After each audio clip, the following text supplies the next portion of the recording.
நீ ஆர்ட்ஸ் தானடா படிச்ச, எப்படி ஐடில வேலை பார்க்குற? எந்த டிகிரினாலும் பரவாயில்லண்ணா. சென்னையில் இருக்க எஸ்எல்ஏ ஐடி ட்ரைனிங் இன்ஸ்டியூட் தான் நான் ட்ரைனிங் எடுத்தேன். மாதம் 30,000 சம்பாதிக்கிறேன். சூப்பர்டா. For IT training and placement contact 8870767784.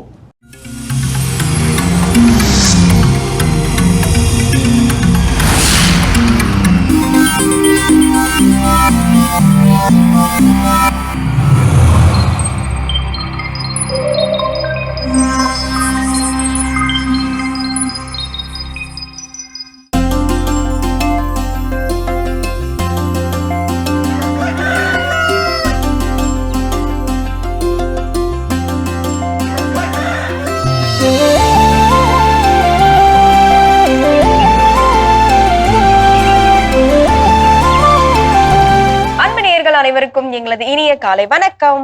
வணக்கம் ஜோ அவர்களே. வணக்கம் கல்பனா, எப்படி இருக்கிறீங்க? சிறப்பா இருக்க, நலமா இருக்க, அற்புதமாக இருக்கின்றேன். நீங்கள் எப்படி இருக்கின்றீர்கள்? எல்லா நாள் போலவே ரொம்ப ரொம்ப ரொம்ப ரொம்ப மகிழ்ச்சியா உற்சாகமா இருக்கிறேன். எஸ், நாங்களும் கதை கேட்க ரொம்ப சந்தோஷமா இருக்கும், மகிழ்ச்சியாகவும் வந்திருக்கோம். சொல்லுங்க. சொன்னீங்க. அந்த கதை என்ன அப்படின்னு பாத்தீங்கன்னா, ஒரு விவசாயி அவருடைய வயல்ல எலிகளுடைய தொல்லை ரொம்ப ரொம்ப அதிகமா இருக்குது. ஸோ அதை எப்படி ஒழிச்சு கட்டுறது அப்படின்னு என்னெல்லாமோ ட்ரை பண்ணி பாக்குறாரு. ஆனா அதனுடைய இதை குறைக்கிறதுக்கு வாய்ப்பே இல்லை. அவ்வளவு பெருக்கமா என்ன ஆயிட்டு இருக்கு, பெருகி கொண்டே இருக்குது. நிறைய இடையூறுகள் என்ன பண்ணுறது, அது ஏற்படுத்திட்டு இருக்கு. அப்போ ஒரு நாள் பாக்குறாரு, அவருடைய வயல்ல இருக்கக்கூடிய ஒரு பாலும் கிணறு, அங்க தண்ணி கிணறு, மொட்டை கிணறு அப்படின்னு சொல்லுவாங்களே, சொன்ன மாதிரி தண்ணி இல்லாத ஒரு கிணறு. அதுல என்ன பண்றாருன்னா, ஒரு இறந்த பன்றியை தூக்கி என்ன பண்றாரு, உள்ள போடுறாரு. அப்போ இந்த இறந்த பன்றியோட அந்த ஸ்மெல்லுக்கு என்ன பண்ணுது, எல்லா எலிகளும் உணவு நிறைய கிடைச்சிருக்குன்னு சொல்லி எல்லாம் அந்த கிணத்தை நோக்கி என்ன பண்ணுது, படை எடுக்குது. நிறைய எலிகள், அதான் வயல்ல இருக்கக்கூடிய எலிகள் அங்க இருக்குது, மற்ற எலிகள் எல்லாம் என்ன ஆகுது, வந்துருது. அப்போ அந்த கிணத்துக்குள்ள எல்லாம் இறங்கி அந்த பன்றிகள் என்ன பண்ணுது, சாப்பிட ஆரம்பிக்கிறது. ஆனா எந்த எலியுமே யோசிக்கல, இதை சாப்பிட்டு முடிச்சுட்டு எப்படி திரும்ப மேல ஏற முடியும் அப்படின்னு யாருமே என்ன பண்ணல, யோசிக்கல. அப்போ ஒரு காலகட்டத்துல என்ன ஆகுதுன்னா, கொஞ்சம் கொஞ்சமாக இந்த பன்றி அந்த உடல் என்ன ஆகுது, குறைஞ்சிக்கிட்டே வருது. இவங்களுக்கான உணவு என்ன ஆகுது, குறைஞ்சிக்கிட்டே வருது. ஒரு கட்டத்துல முற்றிலுமா என்ன ஆயிடுச்சு, வெறும் எலும்பு கூட தான் இருக்குது. இப்ப இவங்களுக்கு சாப்பிட்றதுக்கு உணவும் இல்லை, மேல போவதற்கான வழியும் இல்லை. என்னடா பண்ண அப்படிங்கிறப்ப நாட்கள் நெருங்க, கொஞ்சம் நகர ஒண்ணுக்குள்ள ஒண்ணா என்ன ஆகுது, அடிச்சு ஒண்ணு அடிச்சு மத்ததெல்லாம் என்ன பண்ணுது, சாப்பிட ஆரம்பிச்சுது. கடைசி பார்த்தா ஒரே ஒரு எலி மட்டும் தான் என்ன இருக்குது, அது உயிரோட இருக்குது. இவர் என்ன பண்றாரு, அந்த கிணத்துக்குள்ள உள்ள எலி அப்பதான் என்ன பண்றாரு, வெளியே எடுக்கிறாரு. அது இரக்கத்தின் பேரில் கிடையாது. அந்த எலியை கொண்டு போய் என்ன பண்றாரு, வயல்ல என்ன பண்றாரு, விடுறாரு. இப்ப இந்த எலி கிணத்துக்குள்ள இருந்து மற்ற சக எலிகளை கொன்னு பழகி சாப்பிட்டதுனால இப்போ அந்த வயல்ல இருக்கக்கூடிய மற்ற எலிகள் இது என்ன பண்ண கொல்ல ஆரம்பிச்சிருச்சு. ஸோ இப்போ இது என்ன அப்படின்னா, நாம் சில நேரங்கள்ல எதை இன்டேக் பண்ணிக்கிறோம் அப்படின்னு தெரியாம நம்ம இன்டேக் பண்ண நமக்கே தெரியாம நம்ம மோசமான நிலைக்கு என்ன பண்ணிடுவோம், ஆளாகி விடுவோம். அப்போ அந்த மோசமான நிலைக்கு ஆளாகி விடுகின்ற பொழுது நமக்கு எது நல்லது, எது கெட்டது, எது என்னுடன் இருப்பது, என்ன எனக்கு எதிராக இருப்பது, எதுவுமே நமக்கு தெரியாமல் போய்விடுகிறது. கண்ணில் காணக்கூடிய எல்லாரையும் கடிச்சு கொட்டுவோம், எல்லாரையும் கரிச்சு கொட்டுவோம். எல்லாருக்குமான ஒரு நெகட்டிவான இந்த உலகமே ரொம்ப ரொம்ப மோசமான உலகம் அப்படிங்கிற ஒரு மனநிலையில் நாம் வாழ ஆரம்பித்து விடுகிறோம். ஒரு அற்புதமான கதையின் வழியா ஒரு அற்புதமான சிந்தனை சிந்திச்சிருக்குன்னே சொல்லலாம்.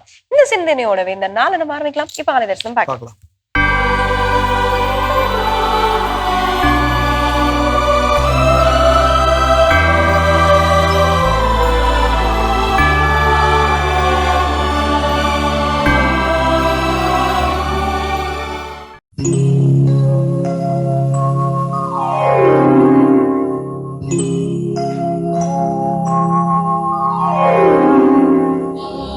சக்தியானவா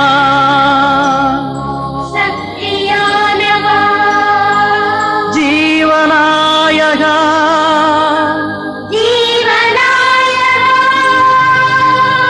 இயேசுநாதா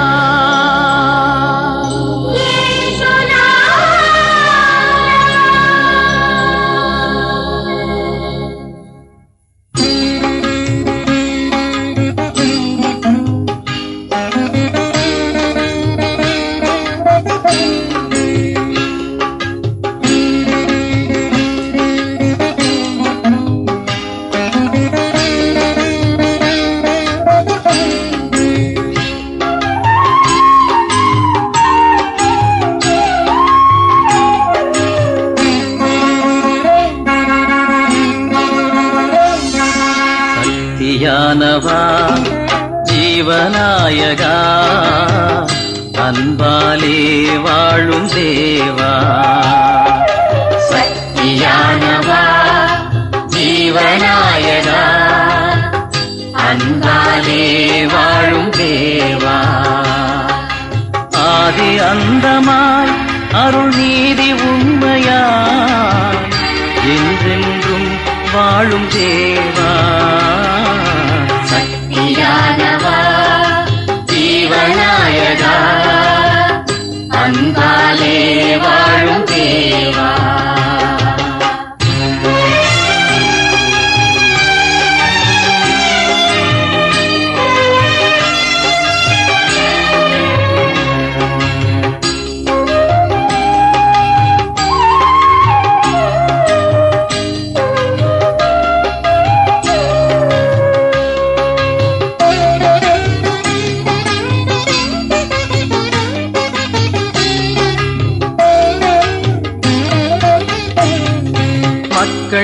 யாவரும் அன்பில் அக்களிக்கவா, அக்களிக்கவா, அன்பில் அக்களிக்கவா, அச்சமின்றியே வாழ்வில் ஒத்துழைக்கவா, ஒத்துழைக்கவா, வாழ்வில் ஒத்துழைக்கவா, சிக்கனைத்துமே உண்மை எதிரொலிக்கவா, எதிரொலிக்கவா, உண்மை எதிரொலிக்கவா, யுத்தம் நீங்கியே அமைதி உதிக்க செய்யவா, உதிக்க செய்யவா, அமைதி உதிக்க செய்யவா, பூமி எங்குமே நெஞ்சம் யாவும் தங்கியே அன்பாலே வாழும் தேவா, சக்தியானவா, ஜீவநாயகா, அன்பாலே வாழும் தேவா.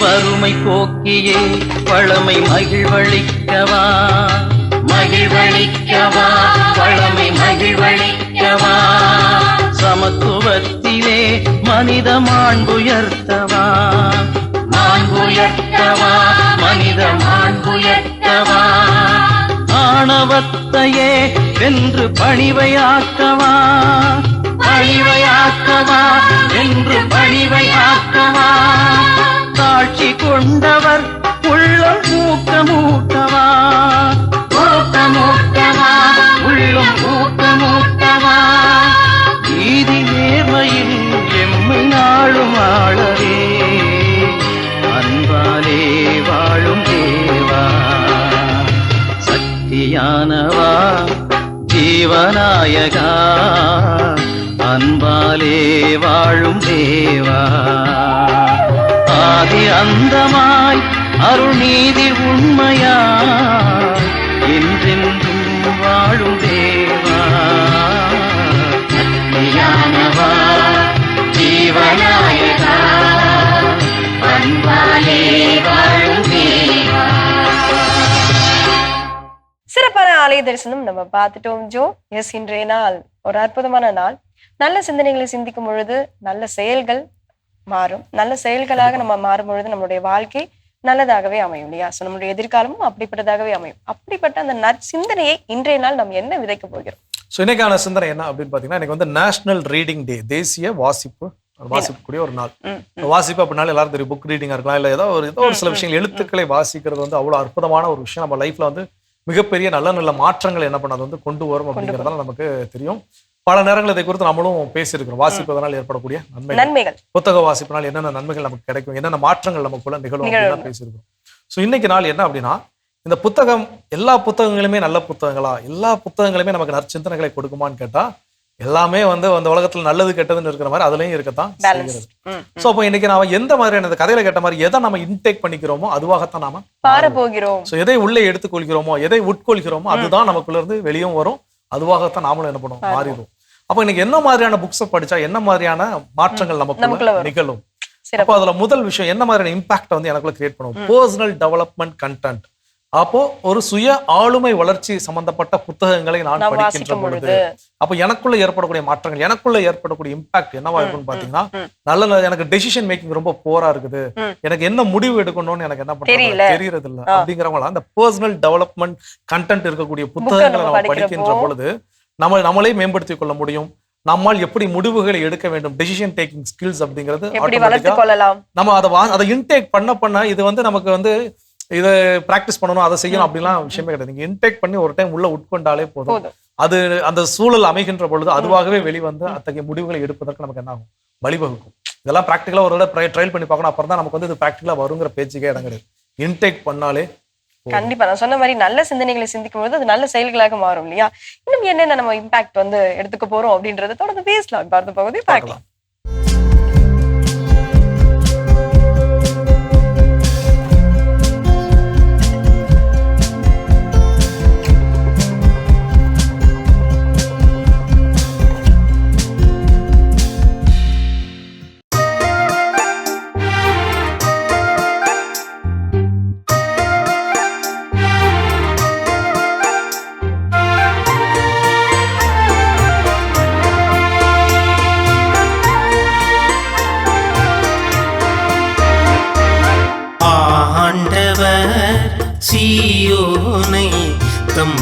உறைவிடமாக்க விரும்பினார்.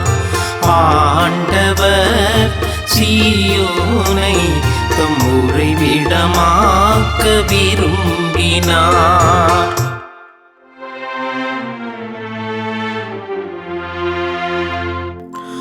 ஆண்டவர் தாவீதுக்கு உண்மையாய் ஆணையிட்டு கூறினார். அவர்தம் வாக்குறுதியினின்று பின்வாங்க மாட்டார். உனக்கு பிறந்த ஒருவனை அரசனாக ஏற்படுத்தி உன் அரியணையில் வீற்றிருக்கச் செய்வேன். உன் மைந்தர் என் உடன்படிக்கையையும் நான் அவர்களுக்கு கற்பிக்கும் என் நியமங்களையும் கடைபிடித்தால் அவர்களுடைய மைந்தரும் என்றென்றும் உன் அரியணையில் வீற்றிருப்பார். ஆண்டவர் சீயோனை தம் உறைவிடமாக்க விரும்பினார். ஆண்டவர் சீயோனை தம் உறைவிடமாக்க விரும்பினார். கிறிஸ்து இயேசுவில் அன்பார்ந்த சகோதர சகோதரிகளே, இன்று நாம் தியானிக்க இருக்கிற திருப்பாடல் எண் 132 திருக்கோவில் வாழ்த்து பாடல் என்று சொல்லி தலைப்பின் கீழாக அமைந்திருக்கிற இந்த திருப்பாடலிலே பார்க்கிறோம். மொத்தம் 18 வசனங்கள் உள்ளடக்கிய ஒரு பகுதியாக இருக்கின்றன. இந்த திருப்பாடலிலே மையமாக இருப்பது ஆண்டவர் தங்குகின்ற இல்லம் எப்படி இருக்கும், அதை யார் கட்டுவார்கள், அதிலே இருக்கின்ற நபர்களுடைய நிலைப்பாடு என்ன என்பதை பற்றி மிகவும் தெளிவாக எடுத்து கூறுகிறது இதோ திருப்பாடல் 132. இந்த திருப்பாடலிலே பார்க்கின்றோம், இதோ தாவீது அரசருக்கு கடவுள் தங்குகின்ற இல்லத்தை கட்ட வேண்டும் என்று சொல்லி அவர் நினைக்கிறார். அவர் நினைத்த உடனே அவரால் கட்ட முடியவில்லை. காரணம் என்ன? 2 சாமுவேல் புத்தகத்திலே 7ஆம் அதிகாரம் இறைவசனம் 1 முதல் 16 வரை உள்ள பகுதியை நாம் நிறுத்தி நிதானமாக வாசிக்கிற போது இறைவாக்கினர் நாத்தானை தாவீது அழைத்து அவர் சொல்கிறார், இதோ நான் மிக பெரும் அரண்மனையிலே தங்குகிறேன், விலை உயர்ந்த பொருட்களை நான் பயன்படுத்துகிறேன், ஆனால் எல்லாவற்றையும் படைத்த ஆண்டவருக்கு ஒரு இடமில்லையே. எனவே நான் அவருக்காக மிக பெரும் ஒரு ஆலயத்தை கட்டப்போகிறேன் என்று தாவீது நாத்தானிடம் சொல்கிறார். இதை கேட்ட நாத்தானும் இதை கேட்ட ஆண்டவரும் இவ்வாறு சொல்கிறார். ஆண்டவர் நாத்தானிடம் கூறுகிற பதில், தாவீது எனக்காக ஆலயத்தை கட்டப்போவதில்லை, எனக்காக உறைவிடத்தை தாவீது கட்டப்போவதில்லை, மாறாக அவன் வழிமரபிலிருந்து அவனுடைய மகனே எனக்காக ஆலயத்தை கட்டுவார் என்று அவர் கூறுகிறார். ஆம் பிரியமான அன்பு சகோதர சகோதரிகளே, முதல் 5 வசனத்திலே பார்க்கிறோம். திருப்பாடல் 132 இறைவசனம் 1 முதல் 5 வரை உள்ள பகுதியிலே பார்க்கிறோம், தாவீதுக்கு அவருடைய விருப்பம் என்ன என்பதை பற்றி நாம் பார்க்கிறோம். அதே போல தாவீது சொல்கிறார், நான் ஆண்டவருக்கு என்று இல்லம் கட்டவில்லை என்று சொன்னால் நான் என் மெத்தையிலே படுக்க மாட்டேன், கண்களை மூட மாட்டேன், இமைகளை மூட மாட்டேன் என்று கூறுகிறார். ஆக தாவீதின் ஆவல் ஆண்டவருக்கு ஒரு ஆலயம் கட்ட வேண்டும் என்று சொல்லி.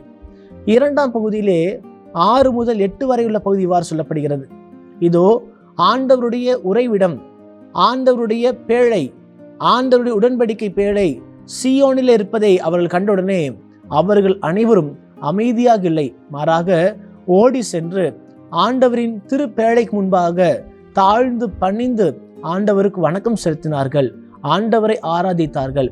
ஆம் பிரியமானவர்களே, ஆண்டோடைய கோவிலுக்குள் வந்தால், ஆண்டோடைய பிரசன்னத்தை உணர்ந்தோம் என்று சொன்னால் நாம் அனைவரும் அமைதியாக இருக்கக்கூடாது என்ற ஒரு செயலைத்தான் இதோ இந்த இறைவசனம் நம்ம கற்றுத்தருகிறது. 3ஆவதாக பிரியமான அன்பு சகோதர சகோதரிகளே, இறைவசனம் 9 முதல் 12 வரை உள்ள பகுதியிலே வாசிக்கிறோம். ஆண்டவருடைய இல்லத்தில் இருப்பவர்கள் யார்? குருக்கள். குருக்கள் அனைவருடைய செயல்பாடு எப்படி இருக்க வேண்டும் என்று சொல்லி அந்த 3 வசனத்திலே நாம் பார்க்கலாம். முதலாவதாக, குருக்கள் அனைவரும் நீதியோடும் நேர்மையோடும் வாழ வேண்டும். ஆண்டவரால் திருப்பொழிவு செய்யப்பட்டவர்கள், ஆண்டவரால் முன்குறித்து வைக்கப்பட்டவர்கள் அவர்கள் அனைவரும் என்ன செய்ய வேண்டுமா? ஆண்டவருக்கு உகந்த வாழ்வு வாழ வேண்டும். இதுதான் குருக்களுடைய தன்மையாக இருக்கிறது. இறைவசனம் 13 முதல் 15 வரை உள்ள பகுதியிலே பார்க்கிறோம். ஆண்டவருடைய இல்லம் கட்டுவதற்கு இடம் எங்கே இருக்கிறது என்று சொல்லி பார்க்க வேண்டுமா? அதுதான் இதோ இந்த பகுதியிலே தெளிவுபடுத்துகிறார். ஆண்டவரே சொல்கிறார், நான் என் உறைவிடத்தை சியோனிலே வைக்கப் போகிறேன் என்று கூறுகிறார். எதற்காக சியோனில் வைக்க வேண்டும்? காரணம், அங்கே தான் மக்கள் ஏராளமான பேர் வருவார்கள். அதிலும் குறிப்பாக நான் அவர்களுக்கு உணவு கொடுப்பேன். அதை உண்பவர்கள் யார்? ஏழை எளிய மக்கள். ஆக பிரியமானவர்களே, ஆண்டவர் இல்லம் எங்கே இருக்கிறதோ அங்கே பிறரன்பு செயல்கள் அதிகமாக செய்ய வேண்டும் என்று சொல்லி இங்கு குறிப்பிடப்படுகிறது. இறுதியாக பார்க்கிறோம் இறைவசனம் 15 முதல் 18 வரை உள்ள பகுதியில் இவ்வாறு சொல்லப்படுகிறது. குருக்கள், அதாவது ஆண்டவர் தேர்ந்தெடுக்கப்பட்ட இடத்திலே கட்டுகின்ற ஆலயத்திலே குருக்கள் அனைவரும் விடுதலையின் குருக்களாக இருப்பார்கள். மீட்பின் ஆடை என அவர்களுக்கு நான் உடுத்துவேன். அவர்கள் அனைவரும் ஒளி வீசுவார்கள். ஏனென்றால் அவர்கள் என்னால் தேர்ந்தெடுக்கப்பட்டவர்கள். அவர்களை நான் திருப்பொழிவு செய்தேன். அந்த திருப்பொழின் வழியாக எல்லா மக்களுக்கும் ஒளியை கொடுக்கிற சிறந்த குருக்களாக, சிறந்த திருப்பணியாளர்களாக இருப்பார்கள் என்று சொல்லி பார்க்கிறோம். என்னை பிரியமானவர்களே, இந்த திருப்பாடல் 132 முழுக்க கற்றுத்தருகிற பாடம் என்ன தெரியுமா? ஆண்டவர் தங்குகின்ற இடம் ஆலயம். ஆண்டவருடைய பிரசன்னத்தை உணர வேண்டுமா? நாம் வர வேண்டிய இடம் ஆலயம். அந்த ஆலயத்துக்கு முக்கியத்துவம் கொடுப்போம். ஆண்டவர் தங்குகின்ற அந்த உறைவிடத்திற்கு ஆராதனை செலுத்துவோம். ஆண்டவருக்காக பணியாற்றுகின்ற பணியாளர்களுக்கு மதிப்பு கொடுப்போம். ஆண்டவர் நம்மோடு இருப்பார் என்பதை உணர்ந்தவர்களாக மன்றாடுவோம். எங்களை படைத்து பராமரிக்கின்ற வல்லமையான உயிருள்ள தெய்வமே, அற்புதமான நேரத்திற்காக நன்றி ஆண்டவரே. திருப்பாடல் 132 வழியாக ஆண்டவரே, உமது கோவிலுடைய வலிமை, உமது கோவிலுடைய மகத்துவம் என்ன என்பதை நாங்கள் அறிந்திருக்கின்றோம். ஆண்டவரே, உமது பிரசன்னத்தை நாங்கள் ஒவ்வொரு நாளும் ஆலயத்திலே உணர்ந்து அந்த பிரசன்னத்தை பிறருக்கு கொடுக்கின்ற நல்ல மனிதர்களாகவும் ஒளி கொடுக்கின்ற சிறந்த பிள்ளைகளாக இருக்க எங்களுக்கு அருளையும் ஆசிரியையும் வல்லமையும் தந்தருள்வீராக. இந்த மன்றாட்டு எல்லாம் எங்கள் ஆண்டவராகிய இயேசு கிறிஸ்து வழியாக ஆண்டவரை பார்த்து மன்றாடுகின்றோம். ஆமேன். அருமையான தினம் ஒரு திருப்பாடல் பகுதி பார்த்துட்டோம். எனக்கான திருப்பாடலும் கேட்டாச்சு. அதோட நாம் இன்னைக்கு பேசிட்டு இருக்கிறோம். எந்த மாதிரியான புத்தகங்களை நாம் எடுத்துக்கொள்கின்ற பொழுது, வாசிக்கின்ற பொழுது என்ன மாதிரியான தாக்கங்களை அதை நமக்குள் ஏற்படுத்தும் அப்படிங்கிறத நம்ம பேசிட்டு இருக்கிறோம். அடுத்ததான் என்ன கண்டென்ட், என்ன இம்பாக்ட். நெக்ஸ்ட் வந்து பாத்தீங்கன்னா educational skill development content. So இப்படிப்பட்ட புத்தகங்கள், அது சம்பந்தப்பட்ட புத்தகங்களை நம்ம வாசிக்கிறப்போ நமக்குள்ள இருக்க அந்த இம்பாக்ட் எப்படி வந்து வெளிப்படும் அப்படின்னா, கல்வி சம்பந்தப்பட்ட, இப்ப நம்மளுக்கு பல பேருக்கு வந்து அடுத்தது என்ன படிச்சா என்னவா ஆக போறோம் அப்படின்னு நிறைய பேருக்கு தெரியல. இப்ப எனக்கு கூட ஒரு சின்ன ஆசை இருக்கு. சரி, நம்ம இப்படியே இருக்குமே, நம்ம அடுத்தது நம்ம எதாவது படிக்கலாம், ஒரு 2 டிகிரி தானே முடிச்சிருக்கோம், அடுத்த டிகிரி என்ன படிக்கலாம், அந்த ஐடியா இல்ல அப்படின்றப்போ நம்ம இந்த மாதிரி புத்தகங்கள் படிக்கிறப்போ நம்மளுக்கு இன்னும் நம்மளுடைய கல்வி அறிவு வளரும் அப்படின்றத நம்ம தெரிந்து கொள்ளலாம். நிச்சயமா கல்வி அறிவு வளர்றதோடு அது நின்றுமா? நான் வந்து கல்வி அறிவு தரக்கூடிய புத்தகங்களை உட்கொள்வதால், அந்த புத்தகங்களை உட்கொள்வதால் அப்படின்னா அப்படியே கரைச்சி குடிக்கிறது கிடையாது, வாசிக்கிறது. ஸோ அப்போ அதை வாசிப்பதனால எனக்கு கல்வி அறிவு மட்டும் தான் மேம்படுகிறதான்னு கேட்டா, நான் ஏதோ ஒரு கல்வி அறிவை புதுசா நான் என்ன பண்றேன், பெற்றுக்கொள்கிறேன். அதனால் எனக்கான வேலை வாய்ப்புகளை நான் என்ன பண்றேன், அமைத்துக் கொள்கின்றேன். கண்டிப்பா எனக்கு வேலை இல்லை அப்படிங்கிற பிரச்சனையே கிடையாது. வேலை இருக்குது, வேலை செய்யறதுக்கு தான் என்ன இல்லை, ஆட்கள் இல்லை. ஏன் அப்படின்னா அந்த வேலைகளை செய்வதற்கு தகுதியான அந்த படிப்புகளை அவங்க என்ன பண்றதுல படிச்சது இல்லை. ஸோ அப்போ அந்த கல்வி சம்பந்தப்பட்ட புத்தகங்களை தேடி தேடி தேடி படிக்கின்ற பொழுது என்னால் கல்வி அறிவையும் வளர்த்துக் கொள்ள முடியும், எனக்கான வேலை வாய்ப்பையும் என்னால் உருவாக்கி கொள்ள முடியும். கண்டிப்பா இன்னும் இது போன்ற என்னென்ன காரியங்கள் இருக்குது தொடர்ந்து பேசலாம். அடுத்த பகுதி பார்க்கலாம்.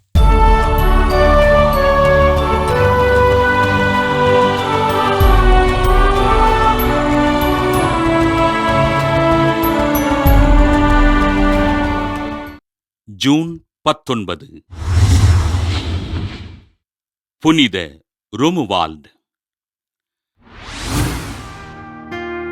இத்தாலி நாட்டிலுள்ள ராவென்னா பகுதியில் வாழ்ந்த செர்ஜியுஸ் டெராவர்சாரா பெற்றோருக்கு கிபி 950ஆம் ஆண்டு பிறந்தார் ரோமுவால்ட். தன் 20வது வயதில் தன் தந்தை தனது பகைவரை கொலை செய்ததை நேரில் கண்ட ரோமுவால்ட் தன் தந்தையின் தவறினை இறைவன் மன்னிக்கும்படியாக 40 நாட்கள் கடுமையான தவமிருந்து ஜெபித்தார்.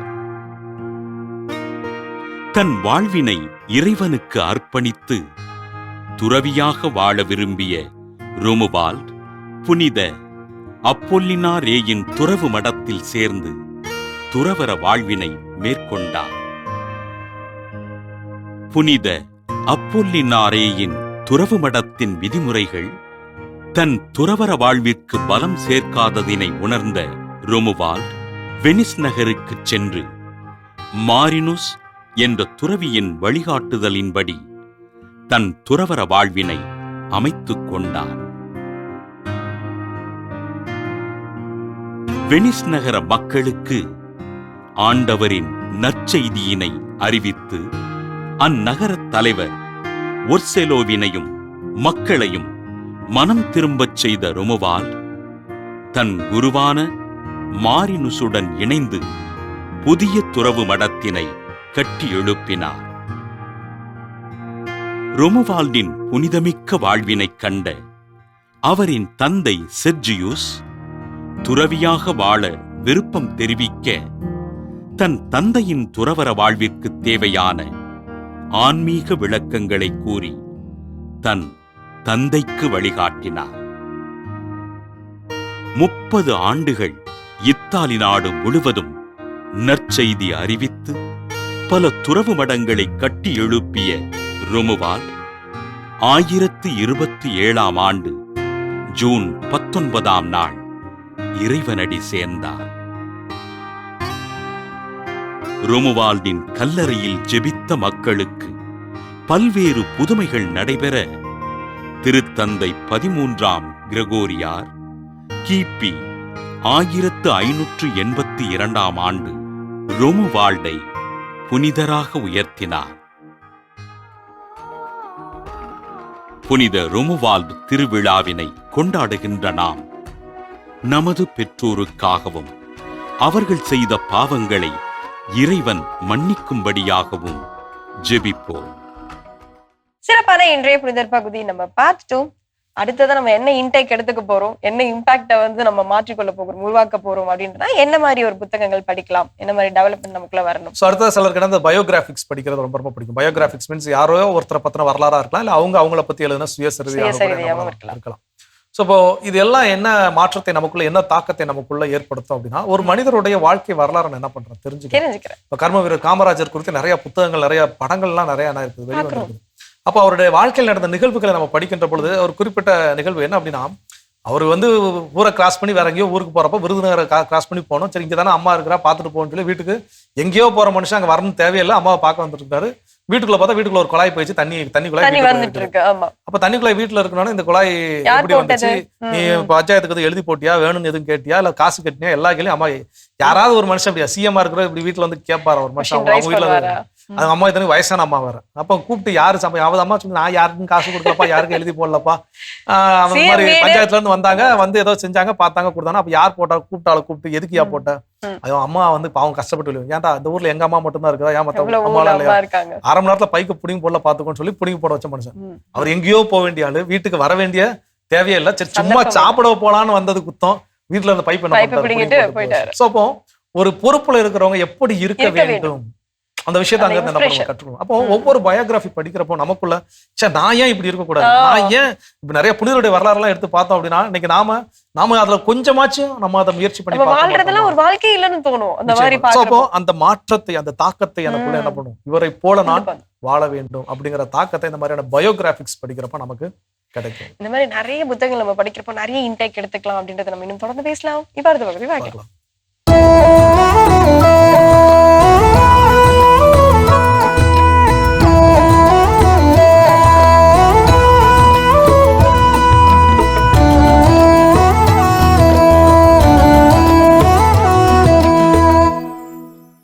அந்த பேரன் எங்கு சென்றாலும் தனது செல் கேமராவையே பயன்படுத்துவான், அதையே பார்த்து கொண்டிருப்பான். அது கோடை விடுமுறை நேரம். தன் சொந்த ஊரில் உள்ள பாட்டி வீட்டுக்கு போனான். கமகம கிராமத்து உணவு, மாலை நேர சூரிய, கடல் நீர் மூழ்கல், அஸ்தமனம், நண்பர்களுடன் சந்திப்பு என அனைத்தையும் புகைப்படம் எடுத்து உடனே பதிவேற்றி விடுவான் அந்த பேரன். எங்கோ இருக்கும், எல்லோரும் பார்க்க வேண்டும் என்பதற்காக உடனுக்குடனே அதை பதிவேற்றி விடுவான் அந்த பேரன். தனது பாட்டியுடன் அமர்ந்து பேசிக் கொண்டிருந்த போதும் விதவிதமான செல்ஃபி எடுப்பான். என்னோட கிராமத்து பாட்டி என்ற ஹேஷ்டாக்கில் பதிவேற்றியும் விடுவான். லட்சக்கணக்கானவர்கள் பாட்டியை பார்த்ததை அந்த பாட்டியிடமே காட்டி பகிர்ந்து மகிழ்ந்து விடுவான் அந்த பேராண்டி. மீண்டும் போனிலே மூழ்கி விடுவான். பாட்டி மெதுவாக கேட்டாள், அடே பேராண்டி, அந்த போட்டியில் இருக்கிறவங்களுக்கெல்லாம் என் முகம் தெரிந்து விட்டது. ஆனா நீ 10 நாளா என்னோட தானடா இருக்க. ஆனா உன்முகம் எனக்கு தெரியலையே, உன்முகம் எனக்கு பதியிலேயே, என் முகமும் உனக்கு பதியிலேயே. பேராண்டி நிமிர்ந்து பார்த்தான். பாட்டியின் கண்களில் இருந்த ஏக்கம் அவனுக்கு புரிந்தது. போனை தூர வைத்துவிட்டு பாட்டியின் கைகளை பற்றி கொண்டான். மடியில் படுத்து கொண்டான். சொந்த கதை, நொந்த கதை, சோக கதை, சாதனை கதை, வேதனை கதை எல்லாம் கேட்டான். அந்த நிமிடங்களை எந்த கேமராவிலும் அவன் பதிவு செய்யவில்லை. முற்றிலும் அந்த பாட்டியிடமே சங்கமமானான். அந்த கணங்களில் அவனது முகம் பாட்டியின் இதயத்தில் பதிந்து விட்டது. பாட்டியின் முகமும் அவனது இதயத்தில் ஆழமாய் பதிந்து விட்டது. தரவுகளை, நினைவுகளை சேமிப்பதை விட தகுந்த தருணங்களை வாழ்வதே மேலானது.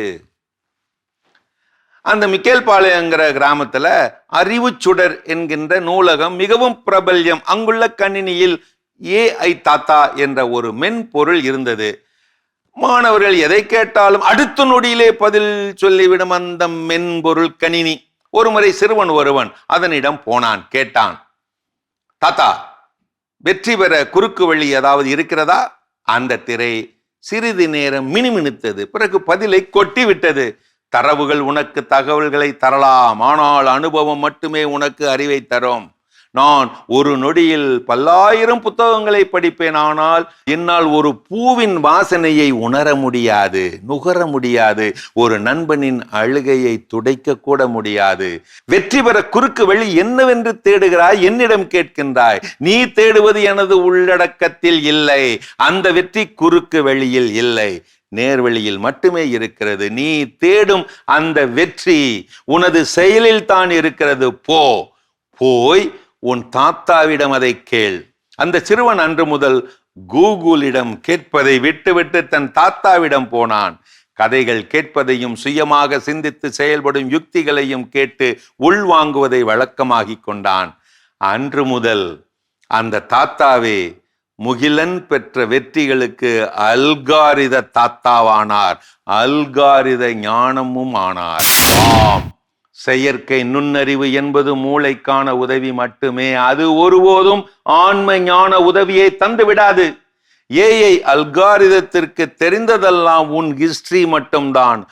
ஆனால் உன் மிஸ்ட்ரி கடவுளுக்கு மட்டுமே தெரியும். அருமையான கதைகள் 1000 பகுதி பார்த்துட்டோம். இன்னைக்கான கதை சிந்தனை கேட்டாச்சு. அதோட நம்ம இன்னைக்கு பேசிட்டு இருக்கிறோம் கடவுள் வணக்கம் நிகழ்ச்சியில எந்த மாதிரியான புத்தகங்களை வாசிக்கின்ற பொழுது எந்த மாதிரியான தாக்கங்கள் நமக்குள்ள ஏற்படும், மாற்றங்கள் ஏற்படும் பேசிட்டு இருக்கோம். அதுல அடுத்ததா என்ன சொல்றாங்க? இந்த மாதிரி சில புத்தகங்களும் விரும்பி படிப்பாங்க. அதாவது நியூஸ் அண்ட் கரண்ட் அஃபேர்ஸ் அப்படின்னு சொல்லுவாங்க இல்லையா?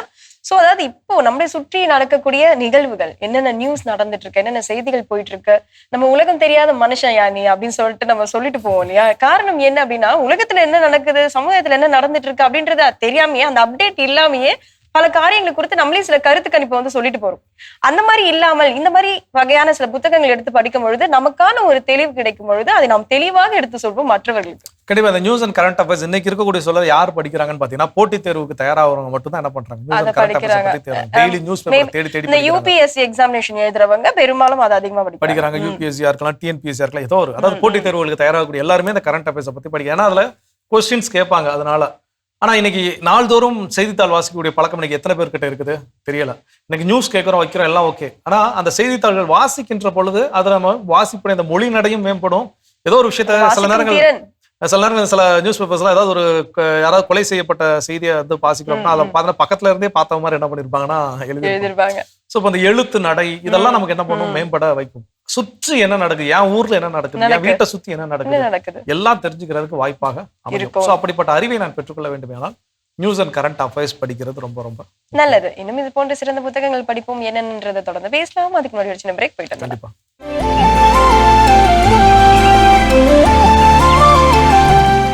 நிகழ்ச்சிக்குள் உங்களை மீண்டும் வரவேற்கிறோம். நீங்கள் பார்த்து கொண்டிருப்பது மாதா தொலைக்காட்சியின் கடவுள் வணக்கம். வணக்கம் ஜோ அப்படின்னு சொல்லணும்னு ஆசைதான் ஜோ, இருந்தாலும் என்ன பண்றது, அது நம்ம கரெக்ட் தான் இல்லையா? குட் மார்னிங் அப்படி புன்னகை முகத்தோட சொன்னாலும் அது ஒரு அற்புதமான நாள் தான். அடுத்ததா நம்ம என்ன மாதிரி ஒரு டெவலப்மெண்ட் புக்கை வந்து நம்ம எடுத்து படிச்சா நம்மளுக்கு என்ன இம்பாக்ட் வந்து உருவாகும்? ஸோ அடுத்ததான் என்னன்னா என்டர்டைன்மெண்ட் புக்ஸ் அப்படின்னு சொல்லி ஒன்று, பொழுதுபோக்கு. பல பேருக்கு அது பிடிக்கும்ல. ஸோ அது என்ன அப்படின்னா, ஏதோ ஒரு ஹரிபரியா லைஃப் ஓடிட்டு இருக்குது, எனக்கு கொஞ்சம் ரிலாக்ஸ் பண்ண தேவைப்படுது. இப்போ என்னன்னா, அந்த பொழுதுபோக்குக்கு நம்ம மொபைலை தூக்கி உட்காந்துருக்கோம். அதற்கு பதில் சில நகைச்சுவை புத்தகங்கள், நிறைய கதை புத்தகங்கள், ஏகப்பட்ட கதை புத்தகங்கள் இருக்குது. இன்னைக்கு மரியாதை ராமன் கதைகள் இருக்குது, தெனாலிராமன் கதைகள் இருக்குது, அக்பர் பீர்பால் கதைகள் இருக்குது, நல்லொழுக்கம் தரும் கதைகள் இருக்குது. எவ்வளவு விஷயம், நகைச்சுவை உணர்வோடு கலந்த பல கதைகள். எனக்கு எங்க வீட்டுல என் பிள்ளை மொபைல் பார்த்துக்கிட்டே இருக்குதுங்க அப்படிங்கிற பிள்ளைங்களை நீங்க வந்து டைவர்ட் பண்ணணும்னா அதுக்கு இத்தகைய புத்தகங்கள் ரொம்ப ரொம்ப ரொம்ப என்டர்டைன்மெண்ட் தரக்கூடிய புத்தகங்கள் நிறைய இருக்குது. ஸோ அப்போ அது சம்மந்தப்பட்ட புத்தகங்களை வாங்கி நாம இன்டேக் பண்றப்ப நிறைய கதைகள் நமக்கு தெரியும். பல நேரங்கள் கேட்பாங்க, டெய்லி காலையில் சொல்லக்கூடிய கதைகள் நல்லா இருக்குது, எங்கதான் அந்த கதைகள் இருக்குங்கன்னா, என்னைக்கோ சின்ன வயசுல படிச்ச புத்தகங்களுடைய கதைகள் எனக்கோ நமக்கு சொல்லக்கூடிய டாபிக்கோட மேட்ச் ஆகிறப்போ அதை எடுத்து என்ன பண்ணிக்கிட்டோம். ஸோ இப்போ இன்னைக்கு நம்ம குழந்தைகளுக்கு கதை கேட்க ரொம்ப விருப்பப்படுறாங்க, ஆனா எனக்கு கதை சொல்லுவதற்கு என்ன இல்லை, ஆட்கள் இல்லை. அப்போ இந்த மாதிரி பொழுதுபோக்க தரக்கூடிய புத்தகங்களை வாசிக்கின்ற போது நிறைய கதைகளை தெரிஞ்சுக்கலாம், ரொம்ப ரிலாக்ஸான ஒரு மைண்ட் செட்டுக்கு நம்மளால வர முடியும்.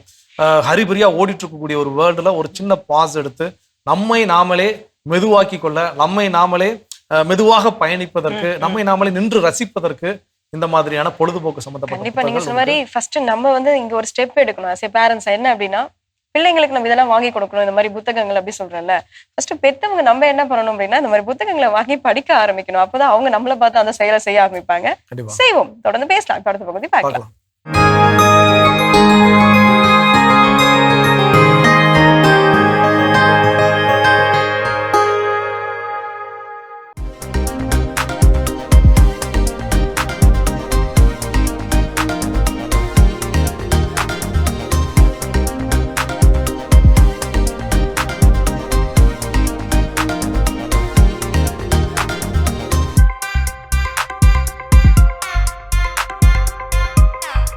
Hello, I'm Dr. Janani, emergency consultant at Meridian Hospital, Chennai.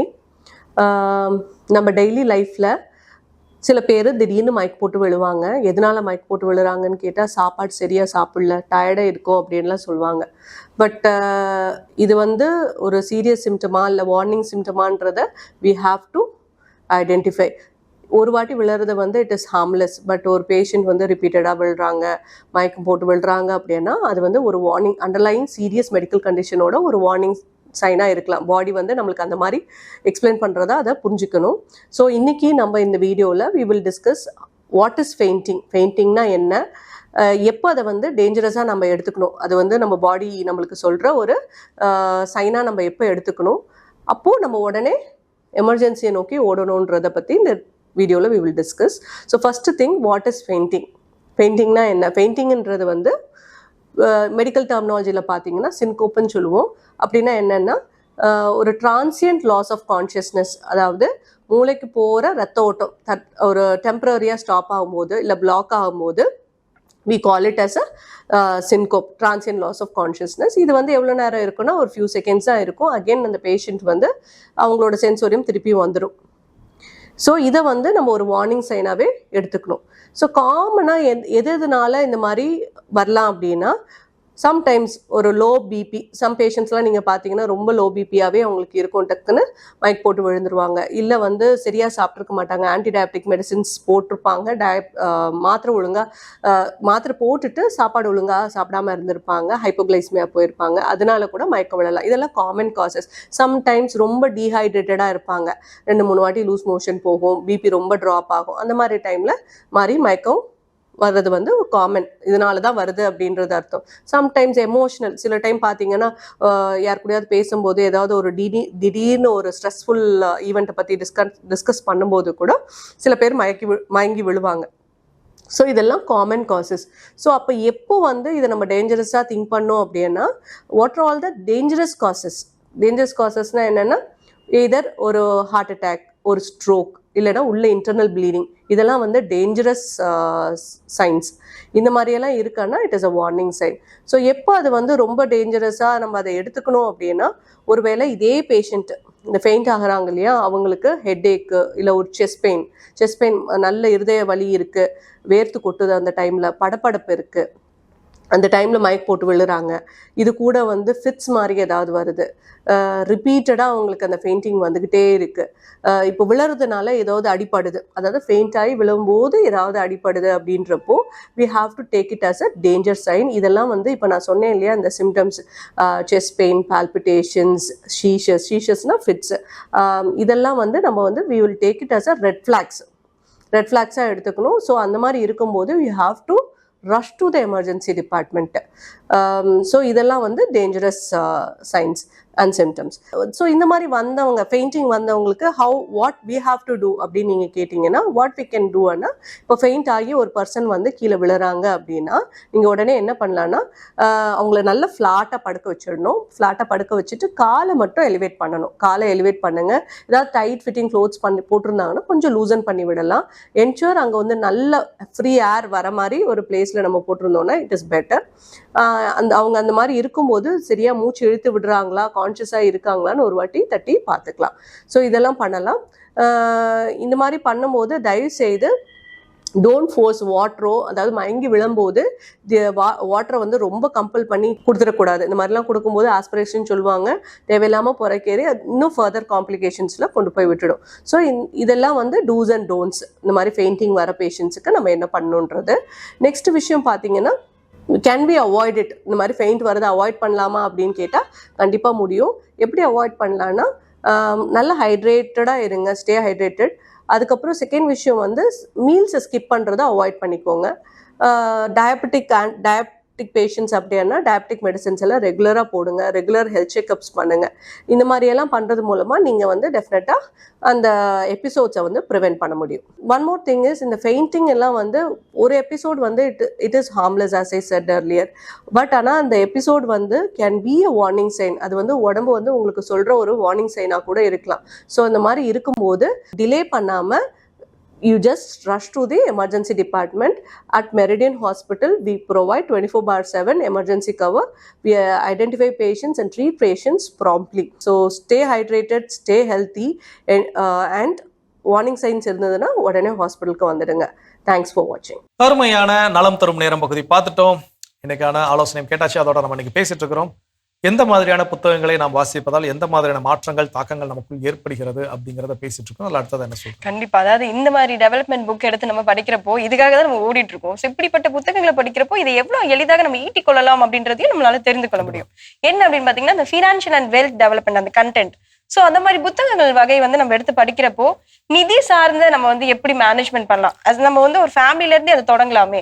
So ஒரு நிதி, இப்போ ஒரு அமௌண்ட் வந்து மாசமான இவ்வளவு இன்கம் வருது நம்மளோட ஃபேமிலிக்கு அப்படின்னா, அந்த நிதி மேலாண்மை எப்படிப்பட்டதாக இருக்க வேண்டும், அதை நம்ம எப்படி செய்யலாம், எப்படி சேவிங்ஸ் எடுத்துக்கொள்ளலாம், நம்மளுடைய சொத்து நம்ம எப்படி சேர்த்து கொள்ளலாம் அப்படின்ற மாதிரி அந்த டெவலப்மெண்ட் ஸ்கில்லை நம்ம வளர்த்து கொள்ளலாம்.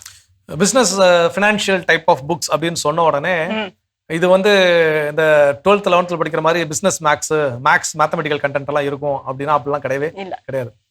வெகு அண்மையில வாசிச்ச ஒரு ஃபினான்ஷியல் மேனேஜ்மெண்ட் ரிலேட்டடான ஒரு புத்தகம் என்ன அப்படின்னு பார்த்தீங்கன்னா, பணம் சார் உளவியல், த சைக்காலஜி ஆஃப் மணி அப்படின்னு சொல்லி ஒரு ஆங்கில புத்தகத்தினுடைய தமிழாக்கம், பணம் சார் உளவியல் அப்படின்னு சொல்லி ஒரு புத்தகம். அந்த புத்தகத்துல வந்து எனக்கு ஏன் நம்ம கைகள்ல பணம் இல்ல, எல்லாருக்குமே என்ன அப்படின்னா அதுக்கு சொல்லக்கூடிய வெரி சிம்பிள் ஆன்சர், எல்லாருக்கும் பணத்தை குறித்து ஒரு நெகட்டிவான மைண்ட் செட் இருக்குது. பணம் வந்து எனக்கு மகிழ்ச்சி காரணம்லாம் பண்ணுது, அந்த கையில பணம் இல்லை, ஏதோ அதாவது அதனால் பெற்றுக்கொண்ட மகிழ்ச்சியை நாம் நினைப்பதை காட்டிலும் அது இல்லாதனால ஏற்படக்கூடிய பிரச்சனைகள் தான் அதிகமா என்ன பண்றோம். ஸோ அந்த நெகட்டிவ் மைண்ட் செட் இருக்கிறப்ப உங்க கையில என்ன இருக்காது, வெரி சிம்பிள். அதில் ஒன்லைன் அதுதான் அதில் சொல்லக்கூடிய விஷயம். அப்போ அதை நான் தன்வயப்படுத்திக் கொள்வதற்கு நான் எப்படி இந்த பணத்தை, அதான் பணம் சார் உளவியல்.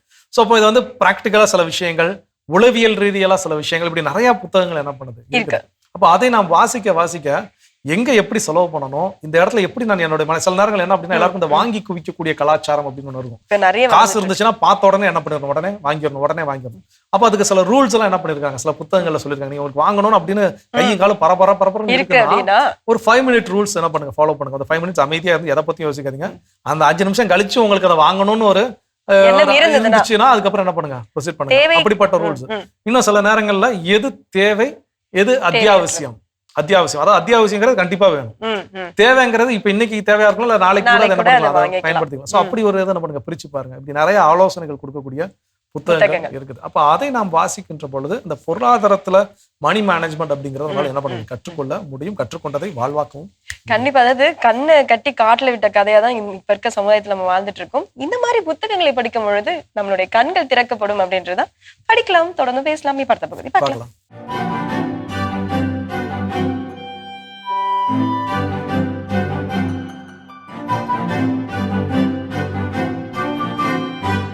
அன்பிற்கினிய மாதா தொலைக்காட்சி சுவைஞர்களே, தமிழினிய நெஞ்சங்களே, வணக்கம்.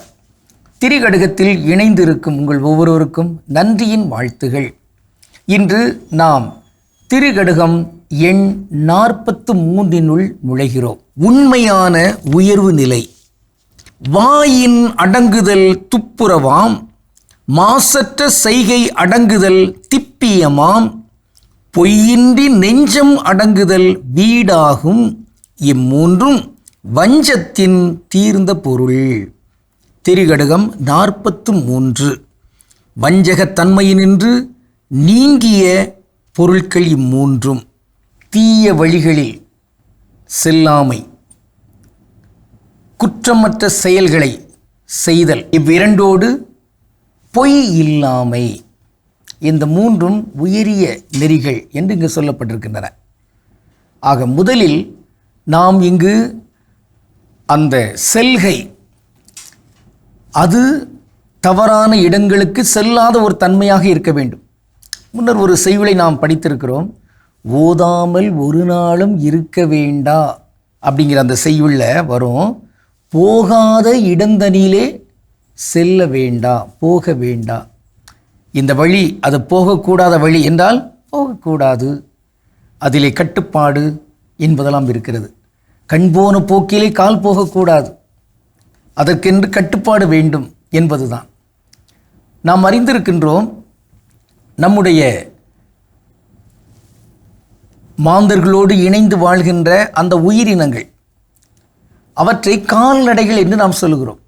எதற்காக கால்நடைகள்? கால்களால் அவை நடக்கின்றன.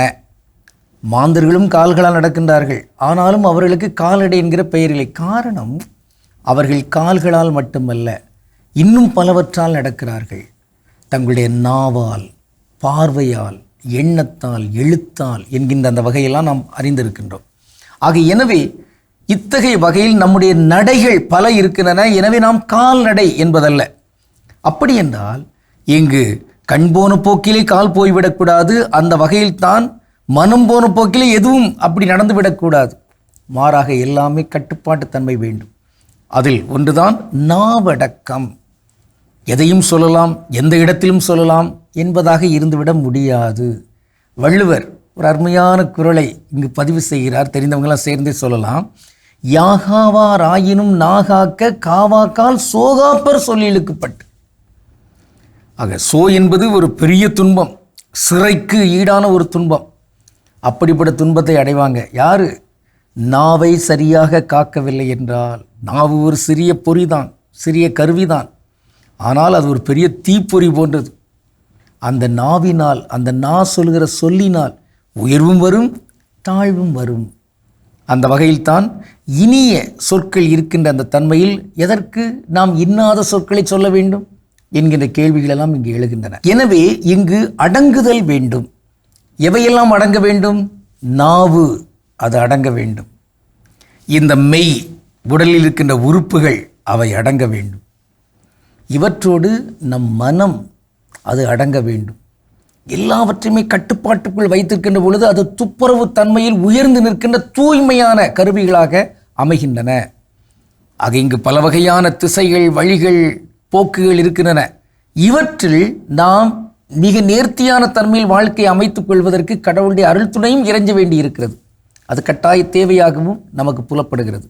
எனவேதான் ஒரு பாடல் ஒன்று உண்டு. 4 திசையும் பாதைகள் சந்திக்கின்ற வேளைகள், நன்மை என்ன தீமை என்ன அறியாத கோலங்கள், இப்படி இருக்கின்றன. எனவே இறைவா நீர் வழிகாட்டும் என்றெல்லாம் சொல்கிறோம். அந்த இறைவனுடைய பகராளிகளாக இங்கு இருக்கின்ற மாந்தர்கள், நல்லவர்கள், சான்றோர்கள், அறச்சிந்தனையாளர்கள், அவர்கள் எல்லாரும் வழிகாட்ட வேண்டும்.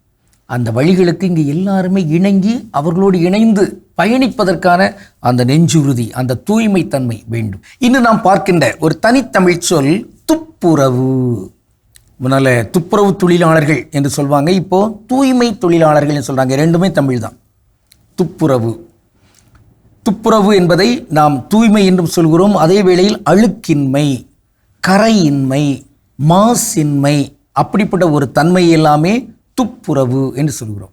இங்கு நாம் எல்லாருமே துப்புரவு தொழிலாளர்களாக மாற வேண்டும். நம் மனங்கள் மாசு அடையாமல் இருப்பதற்கு, மாசு அடைந்திருக்கிற மனத்தை மாற்றி அமைத்து புதிதாக உருவாக்குவதற்கு, கரைகளை எல்லாம் நீக்குவதற்கு துப்புரவு தொழிலாளர்களாக, தூய்மை தொழிலாளர்களாக இங்கு மாறுவதற்கு இன்று நாம் உறுதியேற்றுக்கொள்வோம். கடவுளுக்கு திருவிழமானால் மீண்டும் நாளை திரிகடுகத்தில் இணைந்து மகிழ்வோம். நன்றி, வணக்கம். சிறப்பான பகுதி திரிகடுகம் நம்ம பார்த்துட்டோம். ஜோ, அடுத்ததாக நம்ம என்ன மாதிரி புத்தகங்கள் படித்தால் நம்மளுக்கு என்ன ஸ்கில் டெவலப்மெண்ட் வந்து இம்பாக்டா கொண்டு வர முடியும்?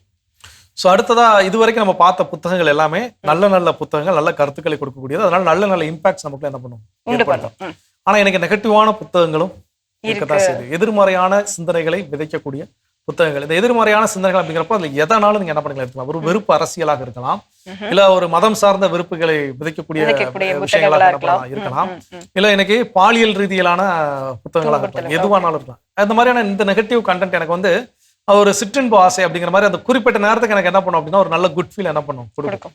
ஆனா ஆஃப்டர் தட் அதுலயே நான் உட்காந்து அதே கண்டென்ட் இன்டேக் பண்ண ஏதோ ஒரு வெறுப்பு அரசியல் சம்பந்தப்பட்ட ஒரு புத்தகம், யாரை பார்த்தாலும் வெறுப்பா திட்டி எழுதின ஒரு புத்தகத்தை எடுத்து நான் என்ன பண்ணிருக்கேன், படிச்சுக்கிட்டே எனக்கு அதை யாரை பார்த்தாலும் என்ன பண்ணும், திட்டணும் தான் வெறுப்பு உணர்வு தான் அதிகமாகிட்டே இருக்கும். அது எனக்கு அறியாமலே எனக்குள்ள என்ன ஆகிட்டே இருக்கும், உருவாகி கொண்டே.